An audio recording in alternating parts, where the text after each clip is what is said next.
റോസ്റ്റിംഗാണ്. ഇന്ന് കുറച്ച് പാവയ്ക്ക കിട്ടിയിട്ടുണ്ട്. ഇതിനെ നമുക്ക് തോരൻ വയ്ക്കാമെന്ന് വിചാരിക്കുന്നത്. ഒരു 2-3 പാവലൊക്കെ എവിടെയെങ്കിലും പലതരത്തിലുള്ളത് വല്ല മരത്തിട്ടും ചോട്ടിക്കൊണ്ട് നട്ട് അതിലോട്ട് കയറ്റിയൊക്കെ വിട്ടാൽ മതി. നമുക്ക് നമ്മുടെ അത്യാവശ്യത്തിനുള്ള പാവയ്ക്കയൊക്കെ കിട്ടും.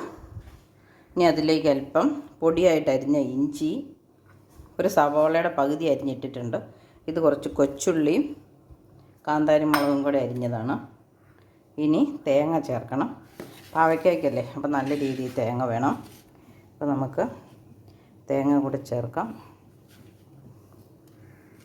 ഇനി അതുപോലെ കയ്പുള്ള പാവയ്ക്ക ആയതുകൊണ്ട് ഉപ്പും നല്ല രീതിയിൽ വേണം. 1 ടീസ്പൂൺ വെച്ച് ഉപ്പുണ്ട്. ഉപ്പ് ഇട്ടു. ഇതൊന്ന് ഇളക്കി യോജിപ്പിച്ചിട്ട് അടുപ്പത്ത് വയ്ക്കാം. ഞാൻ വെള്ളമൊന്നും ഒഴിക്കുന്നില്ല കേട്ടോ. സവോളയുടെ വെള്ളം പാവയ്ക്കയുടെ വെള്ളമൊക്കെ മതി. നമുക്ക് വേവിച്ചെടുക്കാം. തോരന് റെഡി ആയിട്ടുണ്ട്.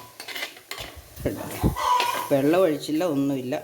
ആവി തന്നെ അല്ല, സവോളയ്ക്കകത്തും പാവയ്ക്കകത്തും ഉള്ള വെള്ളം കൊണ്ട് തന്നെ അത് വെന്ത് കിട്ടിയിട്ടുണ്ട്. അപ്പോൾ എല്ലാവരും ഇങ്ങനെ ട്രൈ ചെയ്ത് നോക്കണം. Okay, by.